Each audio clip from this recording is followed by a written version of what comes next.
welcome to Procurement Pivots, the podcast for procurement professionals wanting to navigate change successfully and create career success on your own terms. I'm Donna Bowden, procurement career coach and founder of Narrate Your Career. And I'm Laura Sellers, executive coach for procurement and founder of Coaching for Procurement. And between us, we bring almost 25 years of supporting and working with procurement professionals.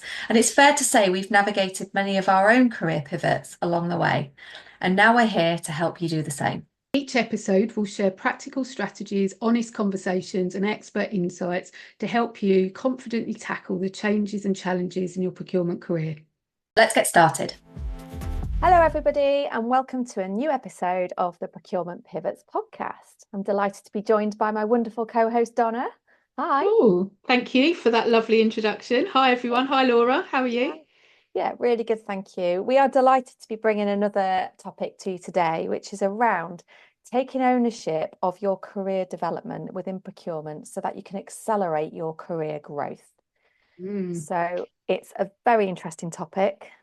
Absolutely. Yeah, it is a really interesting one, because I think, we've all seen that the landscape has changed such a lot over the last sort of 5 to 10 years. And, I think whereas once a lot of the kind of emphasis was on your organisation providing the help and support and training and learning and development that you needed to excel in your career. Like, I think things have shifted quite a lot in a lot of environments, and certainly there's a lot of people that I talk to that don't get any kind of internal provision or support, or others that do get some, and it doesn't really feel that fit for purpose for what they want and what they feel they need, and also for where they're kind of heading next. So I think the purpose of today's episode really was to just really spotlight kind of that ownership, new word. Really taking back that control yourself and really kind of working out, what are the areas that are most important to me, that are aligned to where I am heading in my own career, and just make it really fit for purpose, make it count, make it matter for you. Yeah, I think you make a great point there about L&D, about the support available within organisations. As somebody who has worked with a lot of corporates over the last couple of years, I think what I'm certainly seeing is that landscape is shifting, where what is getting the investment is that personalised, targeted support to a procurement professional's needs and development needs and wants. So I definitely think there is an opportunity, and like you say, some organisations are not providing that opportunity. Yeah. Some are providing that opportunity, but it isn't personalised or bespoke enough to what procurement need. So I think, and every organisation is different, and obviously we have an insight into the ones and into the professionals who we work with.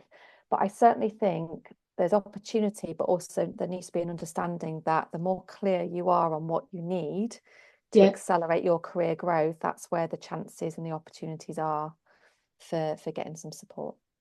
Yeah, definitely. Yeah, I mean, I see, very very mixed kind of feedback actually from the clients that I work with. And most of the clients I work with are individuals sat in corporates, and at the absolute best end of the spectrum, I've supported individuals that work in incredible businesses that invest such a lot of time and effort and money in their internally run kind of L&D. They also have a lot of external provision as well, and like some of them even, like, they have these incredible kind of programs, but also they get like financial budgets as individuals that they can just choose to spend on whatever they want to. And that's where some of them have come to me. They've chosen to invest that kind of budgeted amount in kind of working with me, and so they're getting the company bit internally run, externals coming in, and this like additional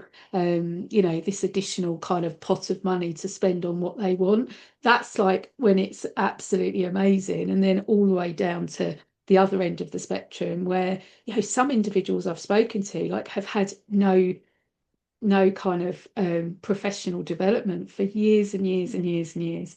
And certainly I saw that in my recruitment days. Obviously I would be working with so many organizations at any one period of time, and lots of them, businesses that used to have really, really strong internal kind of L&D teams, like some of them have just totally pared back. Some of them have even completely lost their entire team, or I've seen some organizations, certainly some of the environments I've been in, suddenly they've just switched off all of their leadership kind of training and development, and the focus has been on entry level, or vice versa. So not everyone is experiencing the same thing at all, and even within an organization, actually, individual employees in organizations, just because you work for the same company does not mean that you're getting the same level of kind of professional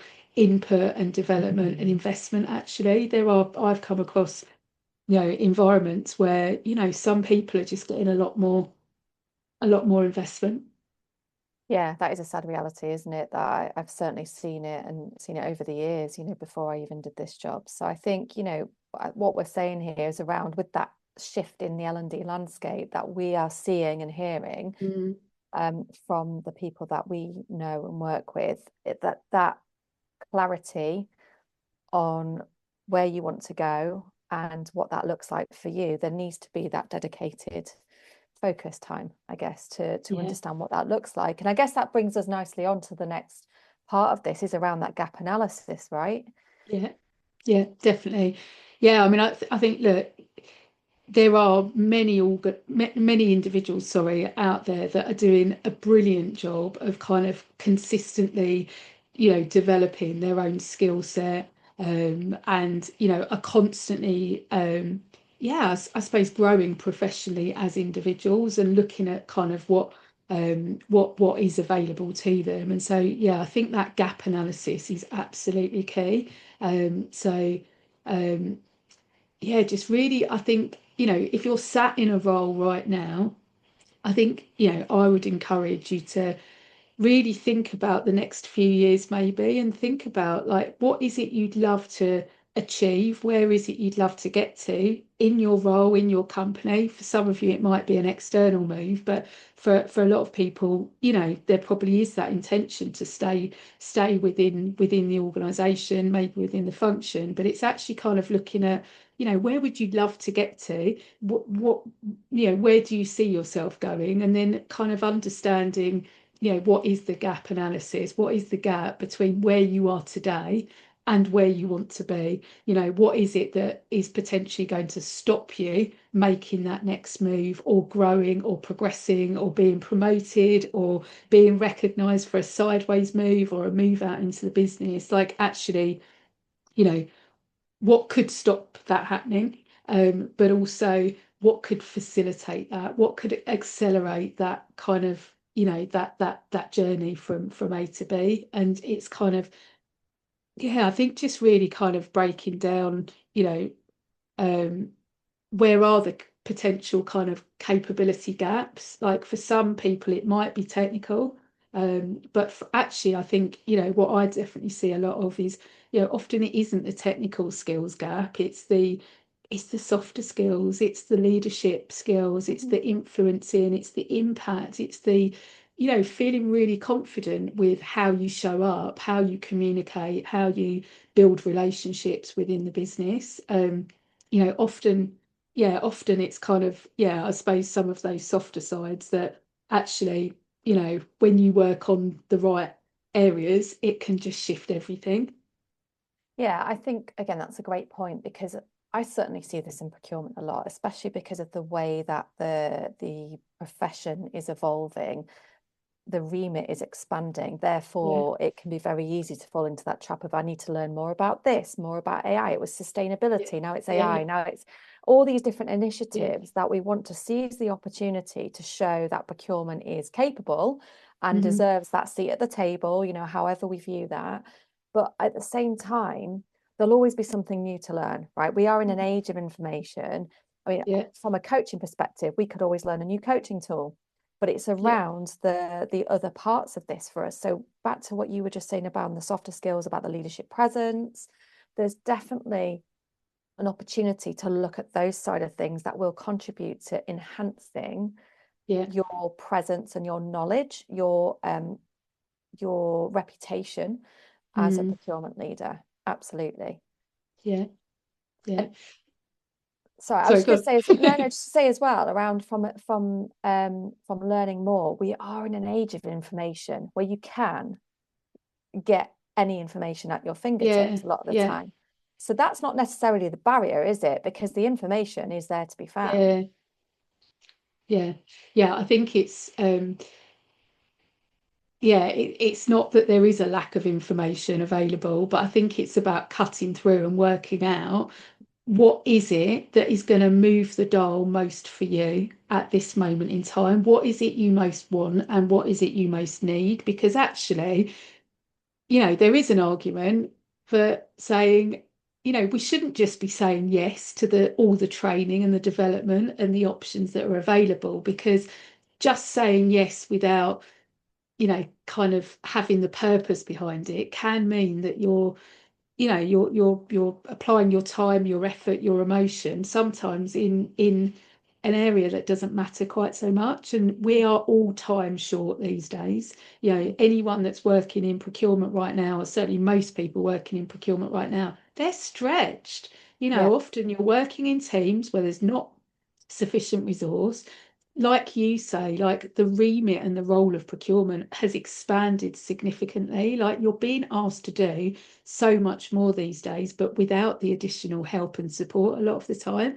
And right now, like the world that we're in, there's so much pressure and attention on kind of, actually you think about like all the supply chain kind of, dramas that are happening right now in the world, like all the geopolitics piece. It's like there's so much more expectation and demand on procurement. Like most people do not have the luxury of lots of spare hours and, long evenings with nothing to do, twiddling your fingers and free weekends. Like that is not the life that most people are living. And so actually sometimes just saying yes to kind of those learning and development opportunities that just happen to present themselves can then mean that you don't have the capacity to even think about what is it that could be even more important for me to help me to close that gap of where I am right now versus where I'd absolutely love to be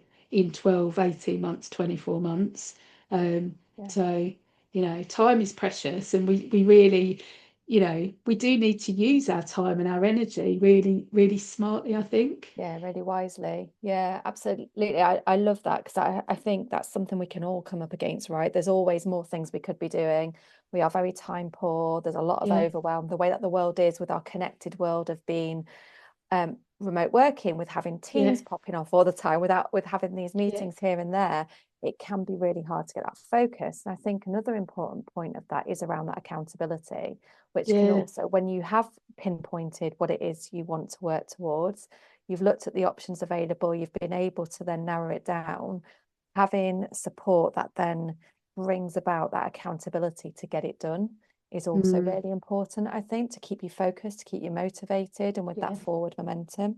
Yeah, yeah. I think, and also with the gap analysis as well, like most people doing a gap analysis, it is going to throw up often quite a few things.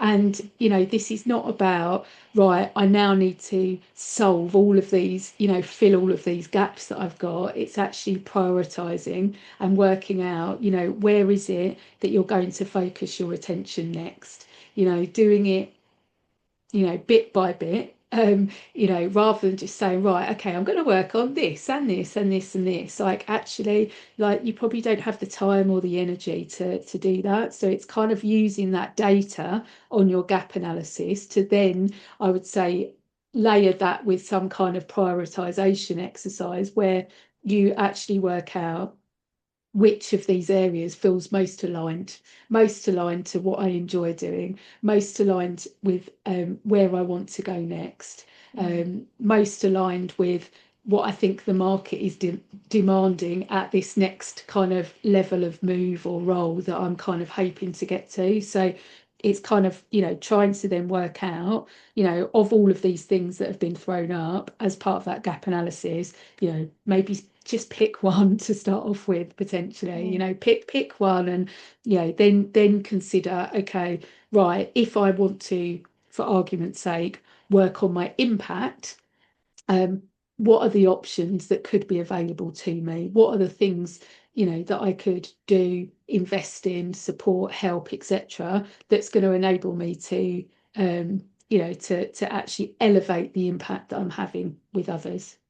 Yeah, I like that. I think it's a really, really good point, because I think also talking around that impact, what you want to have, I think it is worth touching on as well about thinking with possibility, because sometimes when we only have considered the options that are put in front of us in our Yeah. role, for procurement, it might be a SIPS route, it might be, like you said, negotiation training, or looking at this catalogue of training that might exist within your organisation that isn't necessarily fit for purpose.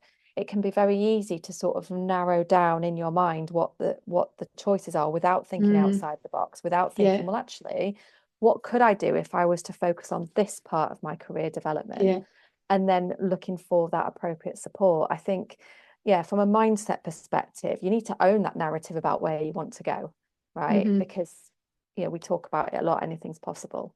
So I think that's also something that's really important. Don't just look at what's been done before.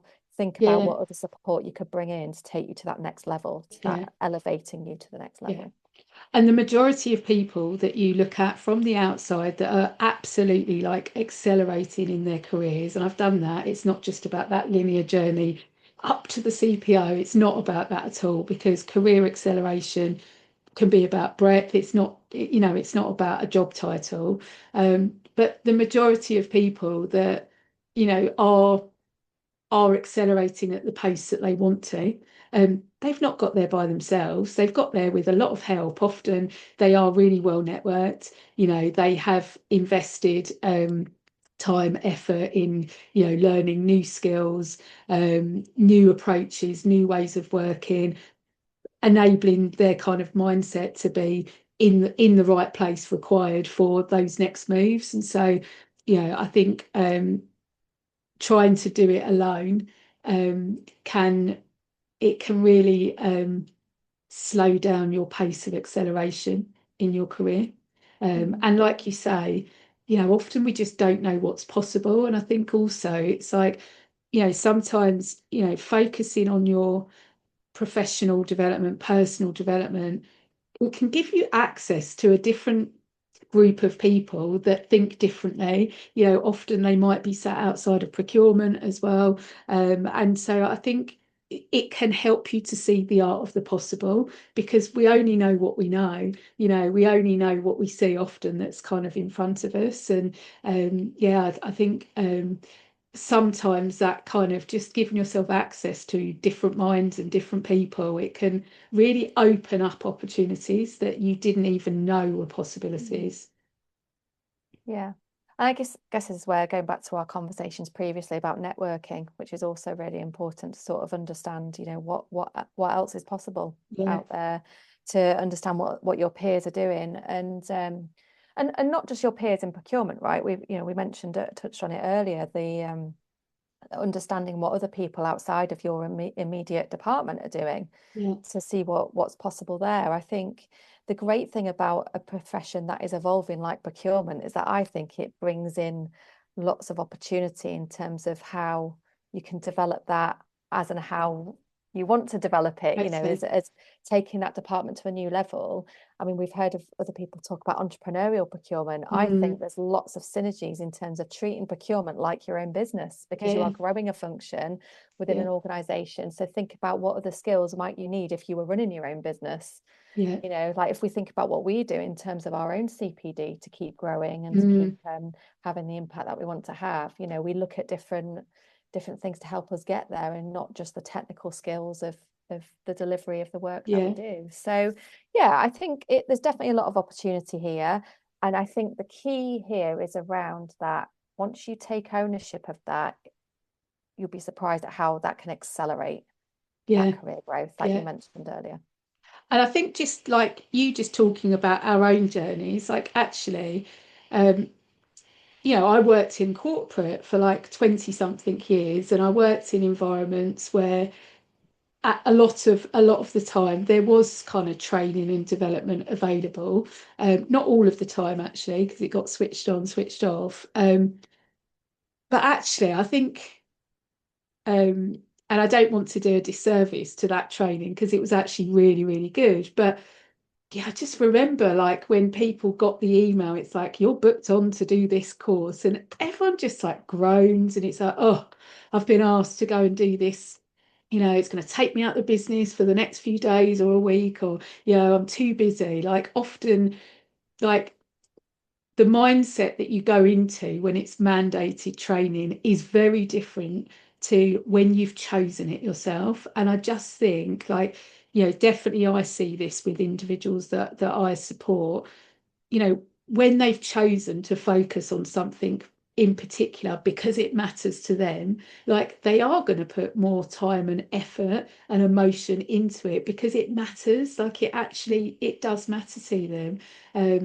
And so I think, often the output, when it's chosen, when it's intentional, when there's purpose and reason behind it, the outcome can be much greater because you're going into it with this kind of, what's possible mindset, as opposed to, I've been told I need to go and do this kind of training and this support. I think, there are just so many options nowadays, like you say. We're in an era where it's information overload right now, Yeah. isn't it? And it's like, actually you could sit on, Google or Chat or Claude or wherever and put in, kind of what are the options, and all of a sudden you're in this rabbit warren of like, oh, there's this, or what about this? And I mean, I think maybe it might be helpful to talk about some of the different types of support potentially. But also, like, I think we need to acknowledge, like,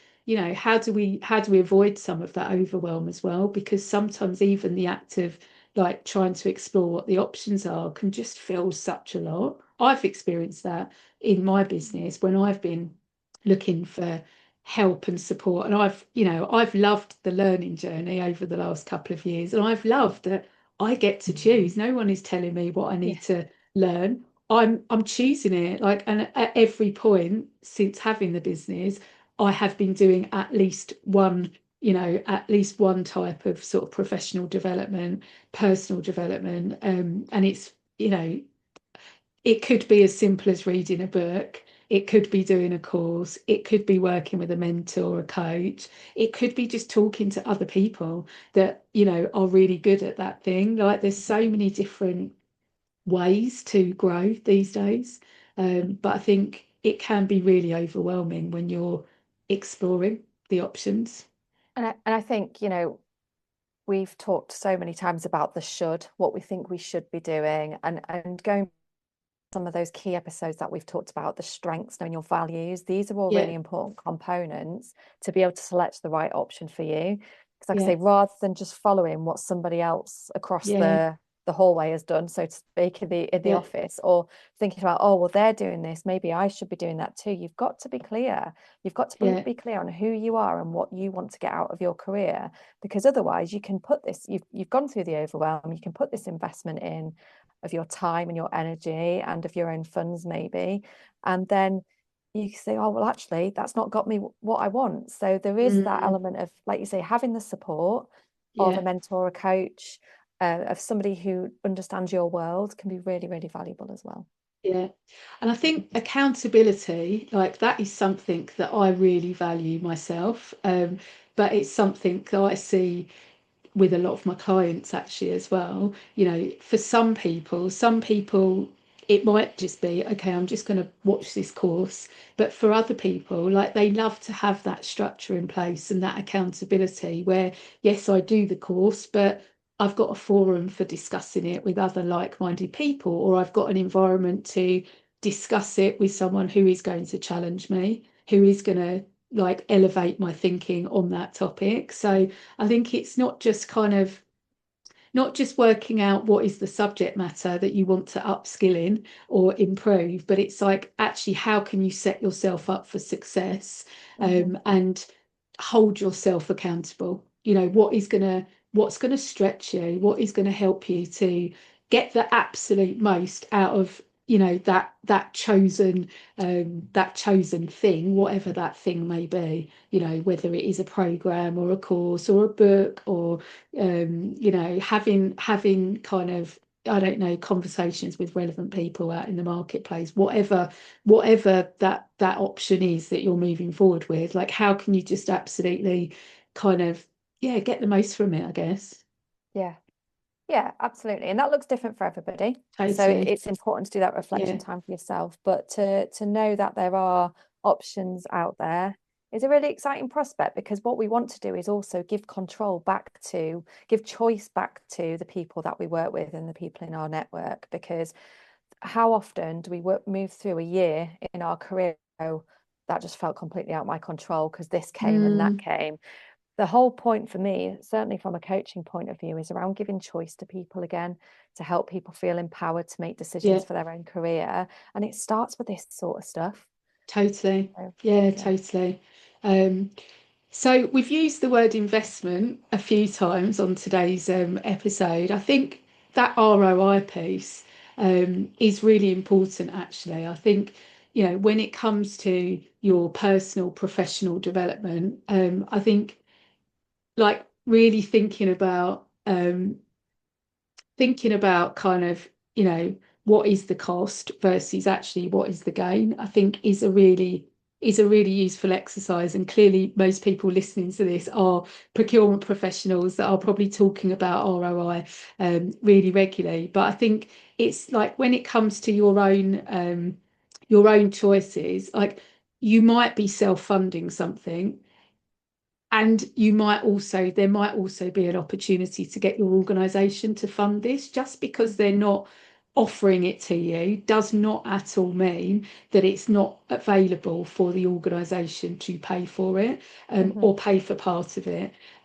Or it might even be that the organisation does have provision for that kind of support elsewhere in the business, and it's just not being spoken about with procurement. So I think whether this is something that you're looking to self-fund, or whether it's a business case hoping for the business to fund it, I think really kind of thinking about what could that ROI look like, and not just on the financial. You know, I think also, you know, investment isn't just money, it's time, it's effort, it's emotion. You know, energy, I just think is such an important one these days. It comes up a lot in the work I do with my clients. And you know, it's not just about paying the money, but it's like, actually, if you're going to focus a lot of energy on this thing, is it the right thing?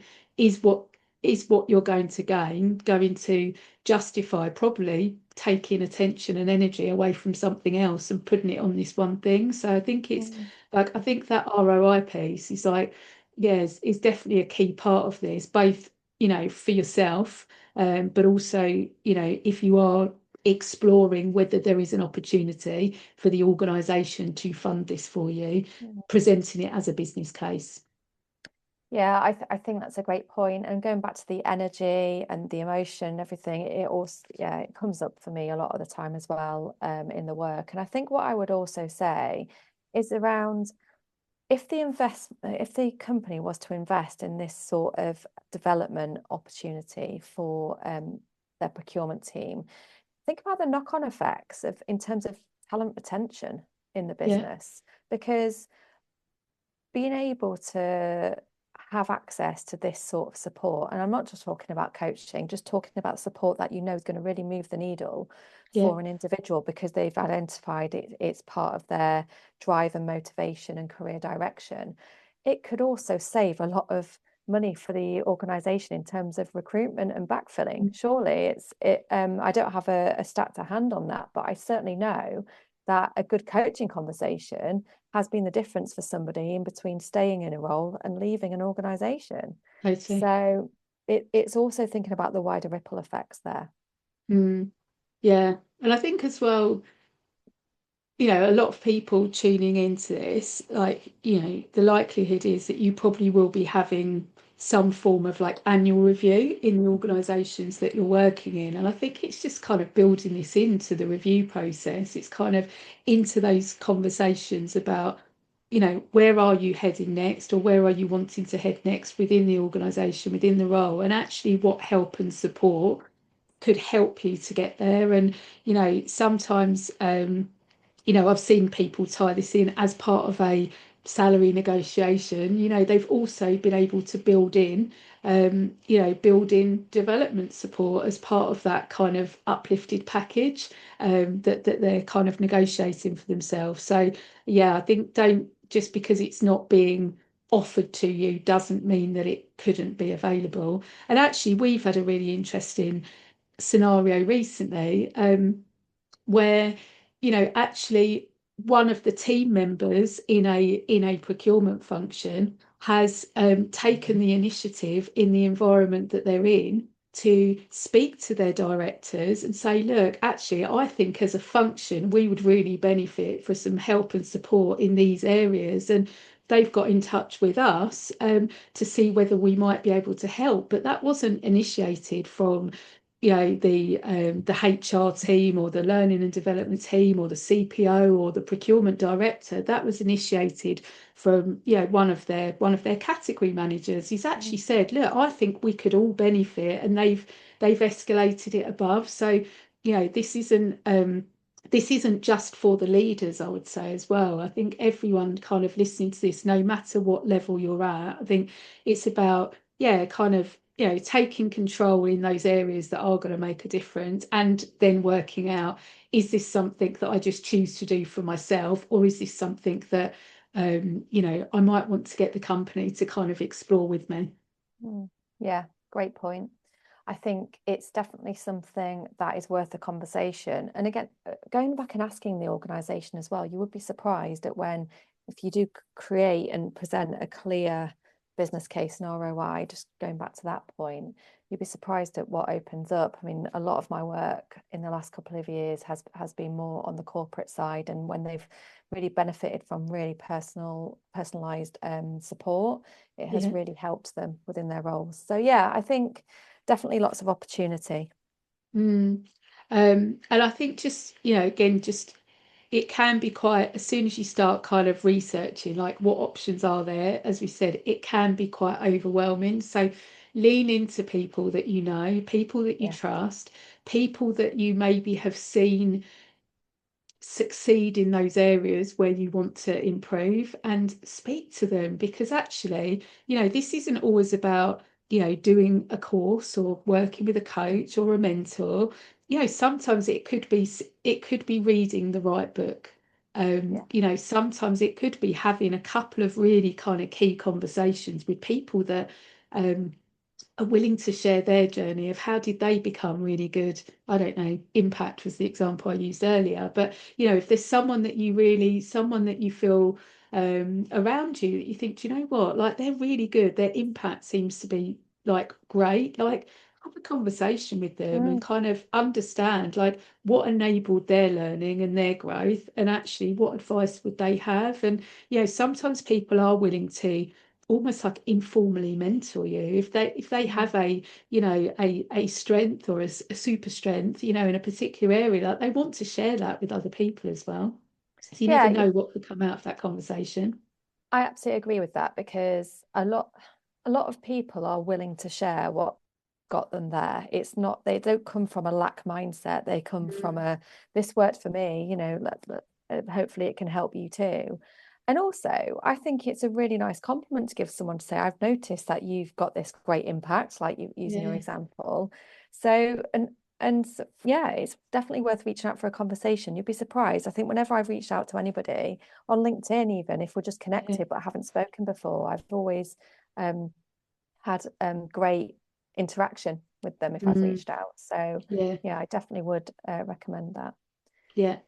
So I think probably that's us, we've covered a fair amount today. So I guess, we've spoken about the fact that we acknowledge the landscape has changed in a lot of environments. The support that was once there isn't necessarily there in the same way for a lot of people. And so actually just getting really clear on what is going to make the biggest difference for you in your career, what is going to help you to accelerate your career, to grow in the areas that you actually want to grow in, and then, really kind of, what will help you to weigh up those options without overwhelm. Yeah, absolutely. Overwhelm is key. Lack of overwhelm is key. Yeah. To be able to get that clarity. And I think when you have the clarity, you then have the accountability and the options to move forward. Yeah, So definitely. great area to explore. And like we've said, we're seeing some really positive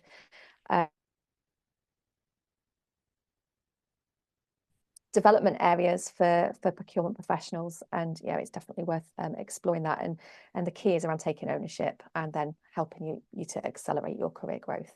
Yeah, brilliant. Well, thank you everyone for tuning in once again. It's great to be here with all of you and to bring these episodes to you. So yeah, we'd love to hear your thoughts. If you do put into action something that we've spoken about on the episode, please do share, because it's great for us to kind of hear the impact that these episodes are having. But also, if there are topics that we haven't yet covered that you'd like us to, just let us know as well.